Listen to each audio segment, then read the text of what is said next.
Hello ladies and gentlemen, welcome to the fourth video in our Photoshop tutorials. Today I'm going to show you how to use the pen tool to create new paths that can be saved as TIFF files or used for 3D extrusion. And so first thing we need to do is place our image, which we have. I've placed my Superman here, my Vector Man as we call him. I'm going to zoom in so I can start at the top, and we're going to start making paths of his head, of his hair. If I can get my mouse to cooperate here. Alright, so starting at the top, you're going to select your pen tool and start making a path around where his hair is. Now currently we have only one layer. We need a drawing layer on top, which I've opened up here. And if we go to our paths palette, you'll see that there are no paths. We're going to create that first one right now. So on this layer one, okay, to use the pen tool, you simply click on one point, and when you click on the second point, the computer automatically draws a line in between the two. Okay, this is mathematical on your X and Y axis of the page. Okay, so I've created a straight line there. If I click here, it'll create a straight line. Now here's the tricky part. This is where we're going to start bending lines, okay, making curves. If I just click here and let go, you'll see that we have a straight line, but we need a curved line. So I'm going to go back. So in order to do that, I click and hold down on my mouse. I have not let go of the mouse yet. I start to drag the mouse away, and you will see that two handles appear, a white handle and a black handle. Okay, the black one, if you look at it with the black dot on the end, acts as if it's a magnet. It's pulling the line wherever it goes. Okay, so what you need to do is get it to the shape you want. Let go of your mouse. Now in Photoshop, to get rid of this handle, we need this handle gone, or else it remembers the curve and it will actually curve down and do some funky things if we just click.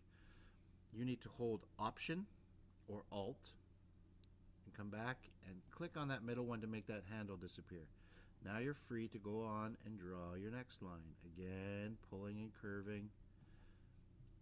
Alt, click, back down, back up, pulling and curving, Alt, click, up, pulling and curving, Alt, click. Now when I get to the end, right now if you look beside my pen tool, you will not see anything. But as I hover over that first point we made, you're going to see a circle appear.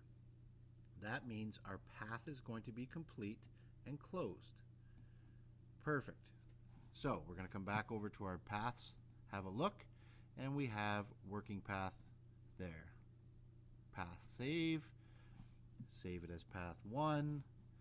Now we have one path. Okay, what's the use of that? You may be asking. So we're going to look at it and we're going to fill it now. So now we're going to come into Fill Path, and here's where you have a choice. You can use your foreground color, which would be black, your background color, which would be white. You can choose a color, or you can use any of the patterns on the computer. Okay? We're going to come in here, we're going to choose a color. Okay, and I think Vector Man should be a blonde. So we're going to kind of choose one of these right in here, and we're going to click OK, and Vector Man is now a blonde. Okay, so we have one layer. We have, if we shut these off, we have the vectorized image of the hair. You can see where this would come into play if you were doing cartooning. Okay. So what we need to do now is do his mask. So we would create a new layer. We would create a new path. If we just kept drawing on the same path, they would all be filled the same color. So we're coming in and we're going to do his mask. Boom. Okay, boom. A little bit of a hump there. Alt click, across, Alt click, stretch out the nose, Alt click, boom, Alt click, and finish. Again, we're going to fill. Fill path. This time we're going to fill it black. And we're on our way to having our cartooned Vector Man. The only way to get good with the pen tool is to play around with it. So now that you've seen how to start, how to create paths, how to create new paths, keeping things in separate layers, okay, all I can say is open up a file, take your time, and give it a try.